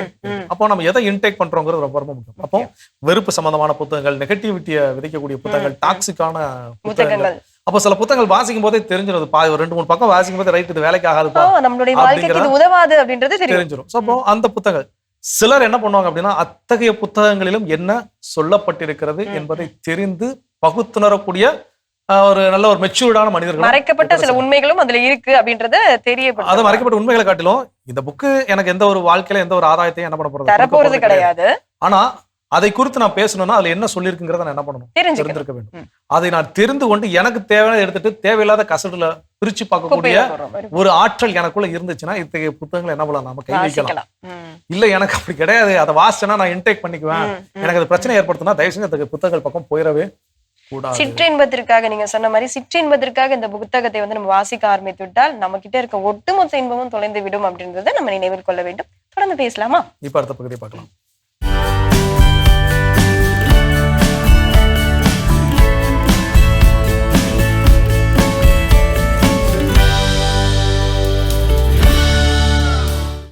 தேவையில்லாத கசப்பான எதிர்மறையான வீடியோக்களை நம் மனம் விரும்புகிறதா? சமூக ஊடகங்களில் சண்டையிட்டுக் கொள்ளுதல், மனிதர்களையோ அல்லது மிருகங்களையோ துன்புறுத்தி வீடியோக்கள் கண்முன் வலம் வருவதை பார்த்திருக்கின்றீர்களா? டூம் ஸ்க்ரோலிங், அதாவது கெடுதிரை உருளல் என்ற வார்த்தையை கேள்விப்பட்டிருக்கின்றீர்களா? வளர்ந்து வரும் இந்த டிஜிட்டல் தொழில்நுட்ப சூழலில் மன உளைச்சல்களை ஏற்படுத்தும் சமூக ஊடக பதிவுகள் தேவைதானா? அதற்கான பதிலை வலை உலகத்தில் அருள்வாக்கின் ஒளியில் தேடுவோமா?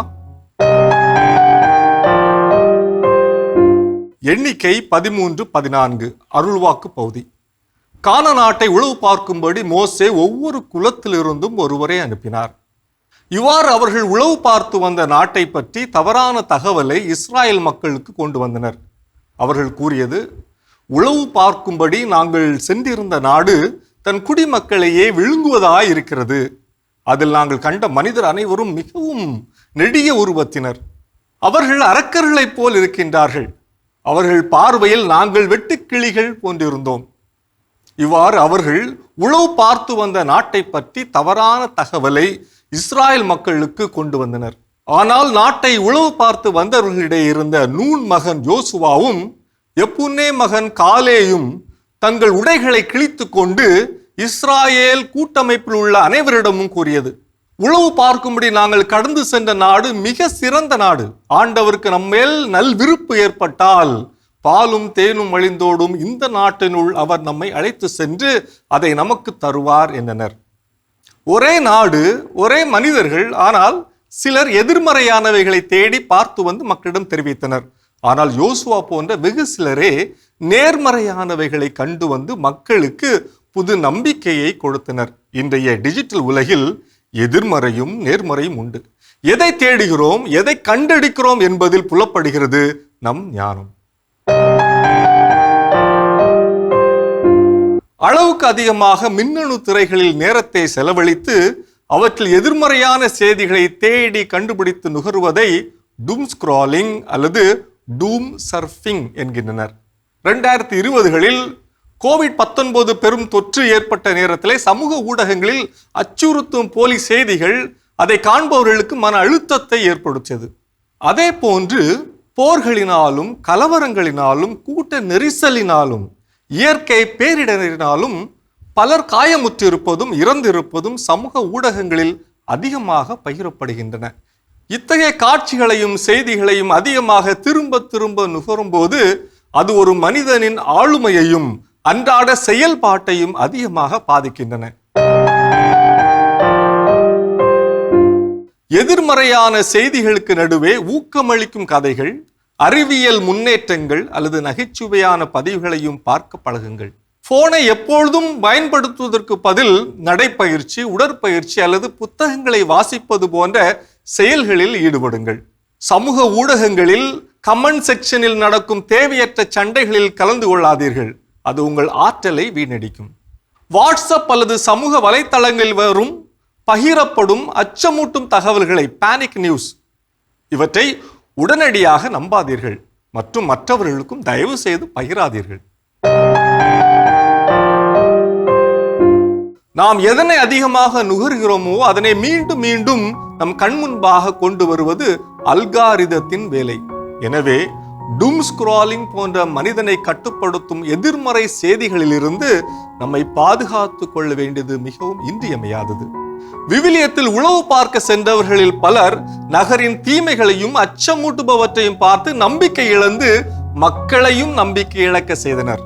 நாம் அவ்வாறு இல்லாமல் இன்றைய டிஜிட்டல் உலகில் யோசுவாவை போல நன்மைகளையும் நலமானவைகளையும் பற்றிய செய்திகளை மட்டுமே சேகரித்துக் கொண்டு அவற்றை மக்களிடம் பகிர்ந்து கொள்வோம். இணையம் மற்றும் சமூக ஊடகங்கள் என்னும் கடல் அலை நம் கால்களை நனைக்க அனுமதிக்கலாமே தவிர நம்மையே பேரலையாக மூழ்கடிக்க அனுமதிக்க கூடாது. இது வலையுலகம் 360 டிகிரி டிஜிட்டல் உலகிற்கான உங்கள் அகராதி. அருமையான வலையுலகம் 360 டிகிரி பார்த்தாச்சு. அதோட இன்னைக்கு நம்ம பேசிட்டு இருக்கிறோம் கடவுள் வணக்கம் நிகழ்ச்சியில நம்முடைய வாழ்க்கையில் நாம் எத்தகைய புத்தகங்களை வாசிப்பதால் எத்தகைய தாக்கங்களை மாற்றங்களையும் பெற்றுக்கொள்ள முடிகிறது அப்படின்னு பேசிட்டு இருக்கோம். அடுத்தது என்ன சொல்றாங்க? இப்ப இருக்க இந்த காலகட்டத்துக்கு பல பேருக்கு வாசிக்கக்கூடிய விரும்பத்தக்கக்கூடிய ஒரு புத்தகம் அப்படின்னா இந்த மாதிரி புத்தகங்கள் இருக்கும் அப்படின்னு சொல்லலாம். என்ன அப்படின்னா ஸ்பிரிச்சுவல் அண்ட் இன்டென்ட் கண்டென்ட் உள்ள அந்த புத்தகங்கள். ஏன் அப்படின்னா ஆன்மீக ரீதியா பல நல்ல நல்ல காரியங்கள் எடுத்து சொல்லப்படுகிறது. அதுல வந்து நன்றி உணர்வு எப்படிப்பட்டது இருக்கும், அதே மாதிரி நாம எப்படி ஒரு நல்ல செயல்கள் செய்யணும் இந்த சமுதாயத்துல, இந்த மாதிரி ஆன்மீக ரீதியா நம்ம உள்ள போகிறப்போ அந்த புத்தகங்களை நம்ம வந்து படிக்கிறப்போ நிறைய நற்செயல்களை செய்வதற்கு நம்ம வந்து முற்படுவோம். சோ இப்படிப்பட்ட இன்டேக் எடுக்கிறப்போ நம்மளுடைய இம்பாக்டும் அப்படிப்பட்டதான் இருக்கும். கண்டிப்பா இந்த ஆன்மீக சம்பந்தப்பட்ட புத்தகங்கள் அப்படிங்கிறப்போ இது நமக்கு இன்னைக்கு கிறிஸ்தவத்தை எடுத்துக்கொண்டிருக்கிற பொழுது புனிதருடைய வரலாறாக என்ன பண்ணலாம் இருக்கலாம், இல்ல திருவையினுடைய வரலாறாக இருக்கலாம். ஏதோ ஒரு சில விஷயங்கள் இது நமக்குள்ள எத்தகைய தாக்கத்தை ஏற்படுத்தும், ஒரு மன அமைதியை என்ன பண்ணும் அப்படின்னா கொடுக்கும். எனக்கு வந்து கூர்க் அப்படின்னு சொல்லி கர்நாடகாவில் ஒரு இடம் இருக்குது. அந்த இடத்துக்கு போறதுல மிகப்பெரிய ஒரு புத்த மடாலயம் ஒன்று அங்க இருக்குது.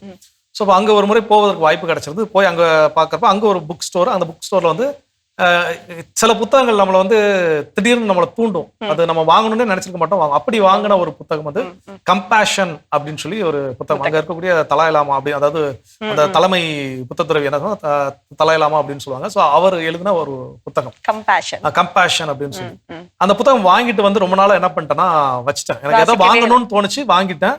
பட் ஆனா அதை வாசிக்கிறதுக்கு இது இன்னைக்கு வாசிக்கணும் அப்படிங்கிற எண்ணமும் எனக்கு தோணல. வாங்கி அது என்னுடைய புக் ரேக்ல என்ன ஆயிடுச்சு ஒரு இடத்துல. சில நாட்கள் ஐ திங்க் 1 year முடிஞ்சிருச்சு, எனக்கு 1.5 years முடிஞ்சிருச்சுன்னு நினைக்கிறேன். அப்போ ஒரு முறை திடீர்னு அந்த புக்ஸ் எல்லாம் எடுத்து கிளீன் பண்ணி அந்த ஷெல்ஃப் எல்லாம் மாத்திக்கிட்டு ரீஅரேஞ்ச் பண்ணி கரெக்டாக வைக்கிறப்போ இந்த புக்கு கண்ணில் படுது. ஆமா இது வாங்கி ரொம்ப நாள் ஆச்சு, வாசிக்கவே இல்லையா அப்படிங்கிறப்போ லைஃப்ல ஒரு மாதிரியான ஒரு ரெஸ்ட்லெஸ், ஒரு அமைதி இல்லாத ஒரு நிலை போயிட்டு இருக்குது. அந்த புத்தகம் வந்து நான் வந்து கிட்டத்தட்ட பாத்தீங்கன்னா ஒரு 2-3 நாள்ல அந்த புத்தகத்தை முடிச்சுட்டேன். ஏன் அப்படின்னா அந்த புத்தகம் அத்தகைய ஒரு ஆர்வத்தை என்ன பண்ணுச்சு, எந்திக்கவே விடல, உட்காந்து அதை ஃபுல்லா என்ன ஸோ அப்போ கிளர்ச்சி அடைந்த நிலையில மனம் இருக்கின்ற பொழுது அந்த அமைதியை ஏற்படுத்துவதற்கு அந்த புத்தகம் என்னாச்சு உதவியா. ஸோ இதுதான் அந்த ஸ்பிரிச்சுவல் புக் பண்ணக்கூடிய விஷயம் நமக்குள்ள. ஸோ இன்னைக்கு விவிலியம் ரொம்ப அழகானது. எப்போ நீங்க எடுத்து வாசிச்சாலும் நமக்குனே அது எழுந்தது போல பல கண்டென்ட் இன்னமும் நமக்கு பொருந்தது அப்படின்னா, ஒரு கிளர்ச்சி அடைந்த மனநிலையில என்கிட்ட ரெஸ்ட்லெஸ்ஸா இருக்கிறேன், அமைதியா இருக்கிறேன் அப்படின்னா அதற்கு இதெல்லாம் மிகப்பெரிய ஒரு உதவியாக இருக்கும். கிளர்ச்சி அடைந்த மனநிலையை அமைதியாக்குவது. இந்த மாதிரி ஒரு நிலை இருக்கும்போது நான் ஒரு தடவை விவிலியத்தை இப்படி ஓபன் பண்றப்போ இந்த ஐடென்சிக் விளையாடுவாங்களா அந்த மாதிரி கடவுள் என்கிட்ட என்ன பேசுறாரப்போ எனக்கு வந்து அந்த வார்த்தை, ஆண்டவர் தொடர்ந்து உன்னை வழி நடத்துவார், வறண்ட சூழலில் உனக்கு நிறைவளிப்பார். அப்போ அந்த இடத்துல என்னோட எமோஷனலா நான் வந்து அவ்வளோ அழுதேன். ஸோ இந்த மாதிரி பேசக்கூடிய பல புத்தகங்கள் ஸ்பிரிச்சுவலாகவும் இருக்கு. தொடர்ந்து வாசிக்கலாம். இப்ப அடுத்த பகுதியை பார்க்கலாம்.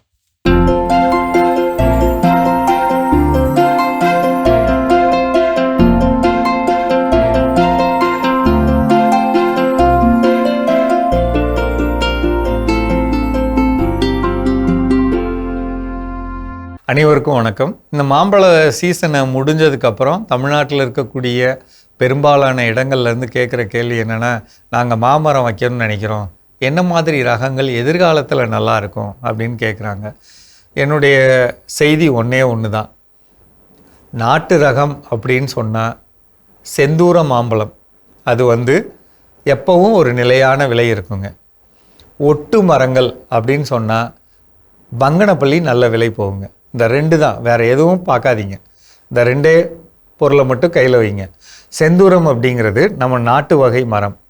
அது குறைந்தபட்சம் 30 அடி அகலம் வரையிலும், ஒரு 20 வருஷம் 25 வருஷம் கழித்து பார்த்திங்கன்னா 30 அடி அகலம் வரையிலும் கூட போகக்கூடிய வகையிலான மரம். நல்ல மண் வளம் இருந்தால் அந்த மாதிரி போயிடும். அதனால் அந்த பழம் வந்து அதிகமாக, அதுவும் செம்மண் சரளை, மணல் காடு, இதிலெல்லாம் பார்த்திங்கன்னா அதோடைய விளைச்சல் ரொம்ப அருமையாக இருக்குங்க. அந்த மாதிரியான செந்தூர பழம் வந்து நிச்சயமான விலை கிடைக்குது, மக்களால் விரும்பப்படுது, சுவை நல்லாயிருக்கும். 1. 2வது இந்த இமாம் பசந்த். இந்த இமாம் பசந்துங்கிறது ஒட்டு வகை மாம்பழம். 3/4 கிலோ வரலும் கூட ஒரு பழம் போகிற அளவுக்கு அதோடைய வடிவமும் பெருசாகவும் இருக்கும். இதை எப்படி வித்தியாசப்படுத்தலாம்னா, கடையில் போய் பார்த்தீங்கன்னா சப்பட்டை அப்படிங்கிற அந்த மாம்பழமும் பங்கனப்பள்ளி அப்படிங்கிறதும் இதுக்கும் என்ன வித்தியாசம்னா, தலைப்பகுதியில் அந்த காம்பு இருக்கு இல்லைங்களா, காம்புக்கு பக்கத்தில் 2 பள்ளம் இருக்கும். இதுதான் இமாம் பசந்த். நீங்கள் வாங்கி சாப்பிட்டு பாருங்கள். சாப்பிட்டு பார்த்துட்டு அதுக்கப்புறம் நடவு செய்யுங்க, சரிங்களா? அவசரப்பட்டு செய்யாதீங்க. இப்படி வாங்கிட்டு வந்து நம்ம நடவு செய்யும்போது அடர் நடவு உங்களால் பார்த்துக்க முடியும். உள்ள வீடு இருக்குது, பக்கத்தில் நம்மளுடைய வீடு இருக்குது.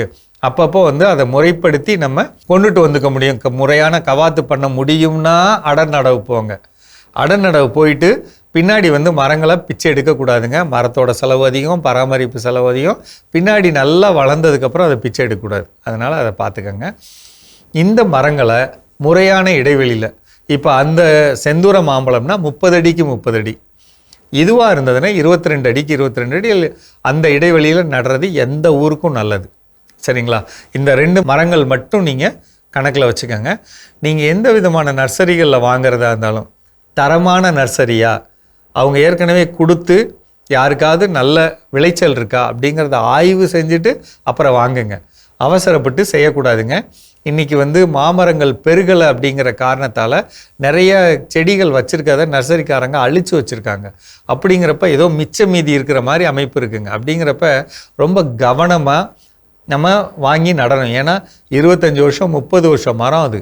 நம்ம ஏதோ ஒரு தப்பு பண்ணி நடவு செஞ்சுட்டு பின்னாடி சரியில்லை அப்படின்னு சொல்லி வருத்தப்படக்கூடாதுங்க. வாங்குறப்பே அந்த மரத்தில் 3 கிளை இருக்கான்னு பார்த்துக்கோங்க. 3 கிளை இருக்கணும். வரக்கூடிய இலைகள் வந்து முறையானதாக இருக்கணும். அதோடைய இலைகள் வந்து திடமானதாகவும், பார்க்க நோய்வாய்ப்படாத எந்த கன்று இருக்கோ அந்த கன்றை வாங்கி நடவு பண்ண பாருங்கள். நான் எவ்வளவு நடவு பண்ணலாம் அப்படின்னு சொல்லி நீங்கள் கேட்டிங்கன்னா, என்னை பொறுத்தவரையில் எதிர்காலத்தை மனசில் வச்சு பார்க்குறப்ப 50 மரங்கள் இருக்கிற மாதிரி நடவு செஞ்சால் நல்லதுங்க.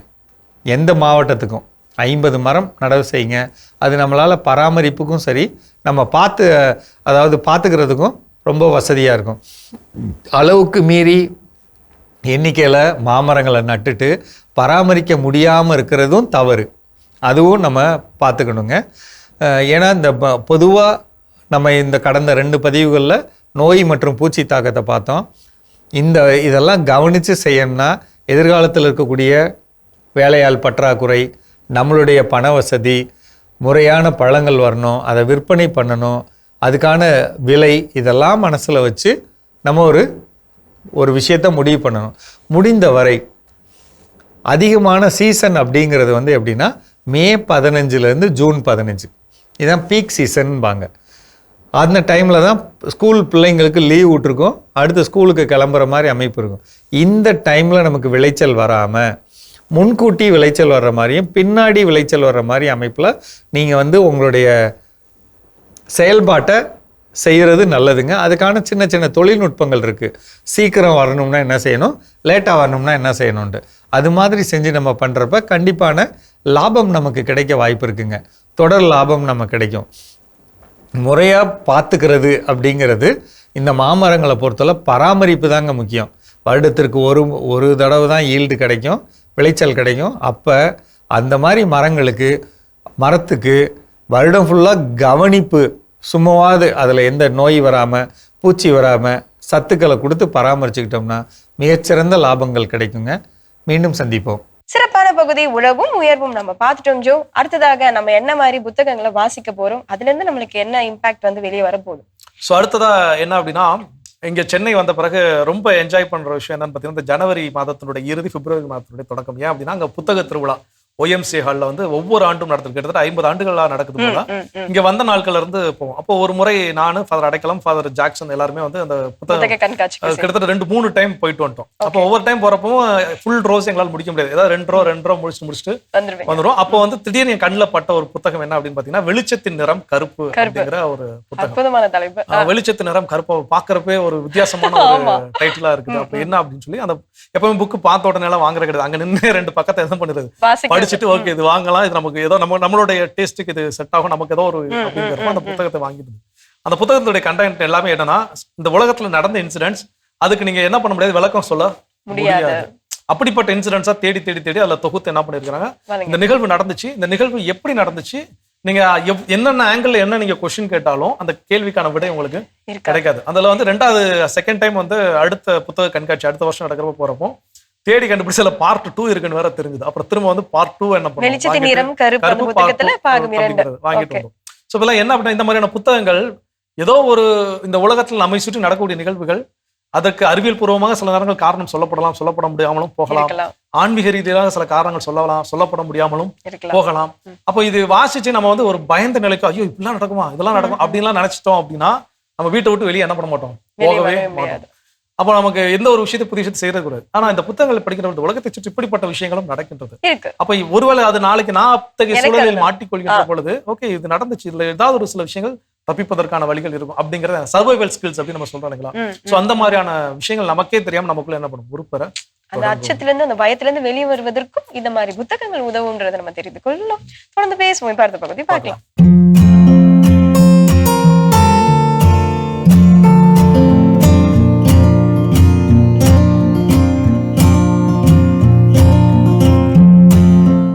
அன்பான மாதா தொலைக்காட்சி நேயர்களுக்கு வணக்கம். இன்றைய நிகழ்ச்சியில நம்ம பார்க்க போறது மூட்டு வலி, அதாவது ஆஸ்டியோ ஆர்த்ரைட்டிஸ். வயதான காலத்துல தேய்வுனால வரக்கூடிய மூட்டு வலி பத்தி பார்ப்போம். இந்த மூட்டு வலி தேய்வுனால வரக்கூடியது ஆண் பெண் வித்தியாசம் இல்லாமல் யாருக்கு வேணா வரலாம். அடுத்தது, அங்க உடல் பருமனாக இருந்தால் கண்டிப்பா மூட்டு வலி வரும். ஒரு காலில் மூட்டுல ஃபர்ஸ்ட் வலி வர தொடங்கும், 2 கால்லையும் அடுத்தது வந்துடும். இது தேய்வுனால வரக்கூடியது. இப்போ இந்த மாதிரி பேஷண்ட்க்கு வந்து நம்ம ட்ரீட்மெண்ட் எப்படின்னா, ஒன்று டயட்டு, அடுத்தது ஆயுர்வேதிக் மருந்துகள். இதுல பார்த்தீங்கன்னா சிலருக்கு உள்ளுக்கு நம்ம சாப்பிடக்கூடிய எண்ணெய் கொடுக்க வேண்டியது இருக்கும், சிலருக்கு உள்ளுக்கும் ஆயில் கொடுக்கணும், மேலுக்கும் வலிக்கு தடவுறதுக்கு ஆயில் கொடுப்போம், மெடிசன்ஸ். அது அந்த பேஷண்ட் வரும்போது நாங்கள் பார்த்து அதுக்கு தகுந்த மாதிரி கொடுப்போம். ஜென்ரலாக அவங்களுக்கு கீழே உட்காரையில கஷ்டம், நடக்க கஷ்டம், படி ஏறுறது கஷ்டம். ஏன்னா அது ஆணாக இருந்தாலும் பெண்ணாக இருந்தாலும் பிரச்சனை வரும்போது ரொம்ப கஷ்டப்படுறாங்க. உதாரணத்துக்கு நான் ஒரு பெண்ணோட ட்ரீட்மெண்ட், அவங்க பிரச்சனை, அவங்க எக்ஸ்பீரியன்ஸ் எப்படிங்கிறத உங்களுக்கு சொல்கிறேன். அவங்களுக்கா வயது ஒரு 56, கவர்மெண்ட்ல வேலை பார்க்குறாங்க. இந்த சூழல்ல வலினால முடியலன்னு சொல்லி ரிசைன் பண்ணிட்டாங்க. ரிசைன் பண்ணிட்ட பிறகு நம்ம கிட்ட ட்ரீட்மெண்ட் வந்தாங்க. வரும்போதே ரொம்ப கஷ்டப்பட்டு தான் வந்தாங்க. நடக்க முடியல, உட்கார முடியல, உட்காந்தா எழுறதுக்கு கஷ்டம், எழுந்தா நிக்கிறதுக்கு கஷ்டம், நின்னா நடக்கிறதுக்கு கஷ்டம், சும்மா ஒரு 10 அடி நடக்கிறதுக்கு கூட அவங்களுக்கு கஷ்டம். அவங்களுக்கு என்ன சொன்னேன் அப்படின்னா, டெய்லி காலையில பச்சை உருளைக்கிழங்கு ஜூஸ் சாப்பிடுக்க, பூண்டு பால் சாப்பிடுக்க, முள்ளங்கி சாப்பிடுக்க, அப்புறம் அன்னாச்சி பழம், அப்புறம் பப்பாளி, அத்திப்பழம் சாப்பாடா எடுத்துக்கோங்க. மார்னிங் பிரேக்ஃபாஸ்ட் உங்களுக்கு இந்த ஃப்ரூட்ஸ். கூடவே என்ன சொன்னோம், அன்னாச்சி மேல் தோல் இருக்கு இல்லைங்களா, அதையும், அப்புறம் அன்னாச்சி பழத்துக்குள்ள நடுவுல ஒரு தண்டு மாதிரி இருக்கும், நம்ம அதை கட் பண்ணி தூக்கி போட்டுருவோம்.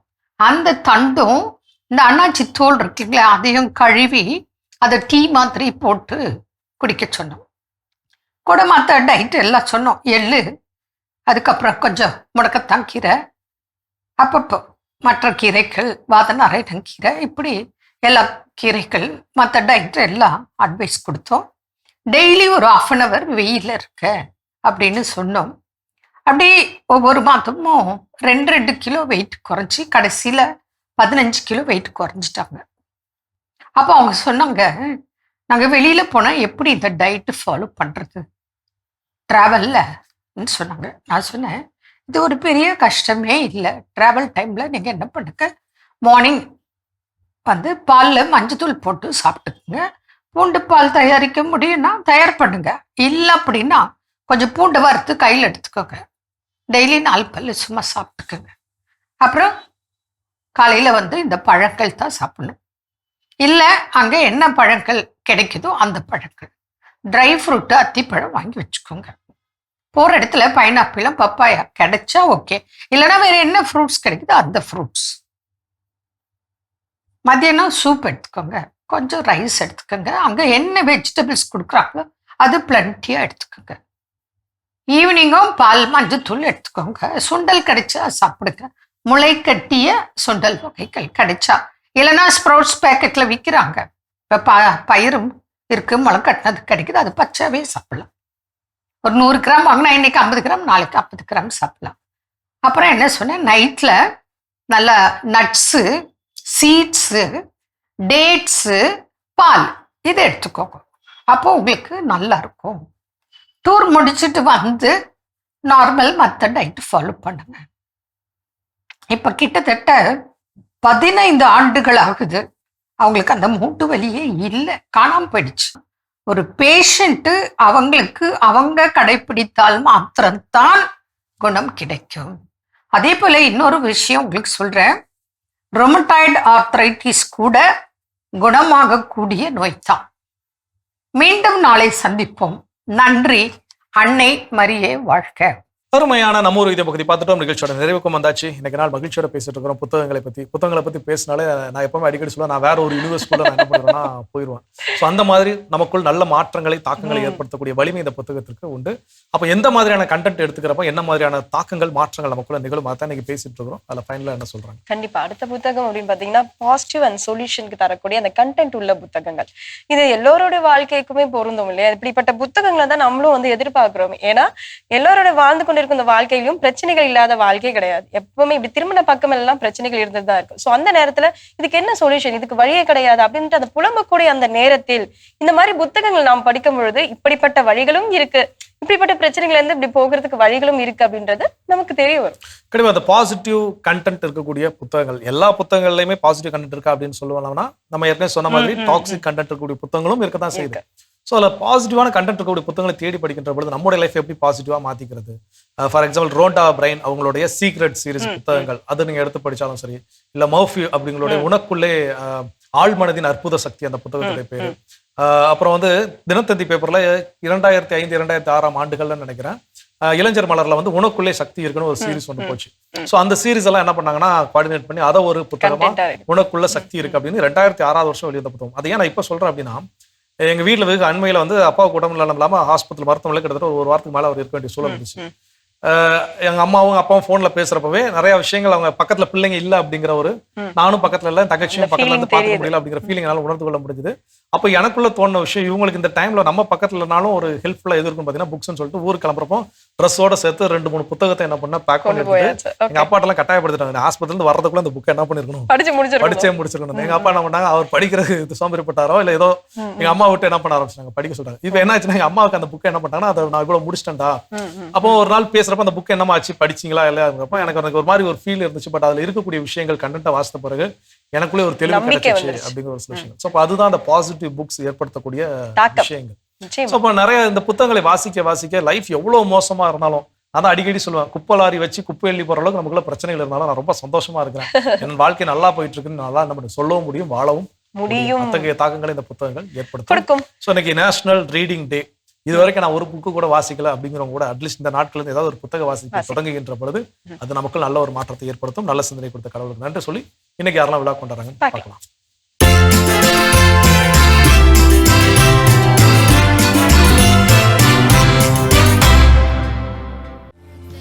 ரோமால்ட் பிரவீன் இன்று தனது பிறந்தநாளினை கொண்டாடுகிறார். இவரை வாழ்த்துபவர்கள் மனைவி பிரமிளா, அக்கா எமிலி, மாமா ரமேஷ், ஜெனி, ஜோனா, ஜஸ்டின், அப்பா, அம்மா, ஞான பெற்றோர், அத்தை, மாமா, பெரியப்பா, குடும்பத்தினர், உறவினர்கள் மற்றும் நண்பர்கள். இன்று விழா காணும் உங்கள் அனைவருக்கும் இறைவன் தரக்கூடிய அன்பான பரிசு திருப்பாடல் 91:6. இருளில் உலவும் கொள்ளை நோய்க்கும் நண்பகலில் தாக்கும் கொடிய வாதைக்கும் நீர் அஞ்ச மாட்டீர். இந்த இறையாசையோடு நீங்கள் வாழ நாங்கள் ஜெபிக்கிறோம். அன்பானவர்களை, நல்லவற்றை உட்கொணர்வோம், நலமுடன் வாழ்வோம் என்ற இந்த சிந்தனையோடு இன்றைய கடவுள் வணக்கம் நிகழ்ச்சியை நாங்கள் நிறைவு செய்கிறோம். இந்த நாளும் இனிய நாளாக அமைய மாதா தொலைக்காட்சியின் வாழ்த்துக்களும் ஜெபங்களும். மீண்டும் உங்கள் அனைவரையும் கடவுள் வணக்கம் நிகழ்ச்சியில் சந்திக்கும் வரை உங்களிடமிருந்து விடைபெறுகிறோம். இயேசுவுக்கே புகழ், மரியே வாழ்க. நீ ஆர்ட்ஸ் தானடா படிச்ச, எப்படி ஐடில வேலை பார்க்குற? எந்த டிகிரினாலும் பரவாயில்லண்ணா. சென்னையில் இருக்க எஸ்எல்ஏ ஐடி ட்ரைனிங் இன்ஸ்டியூட் தான் நான் ட்ரைனிங் எடுத்தேன். மாதம் 30,000 சம்பாதிக்கிறேன். சூப்பர்டா. For IT training and placement, contact 8870767784.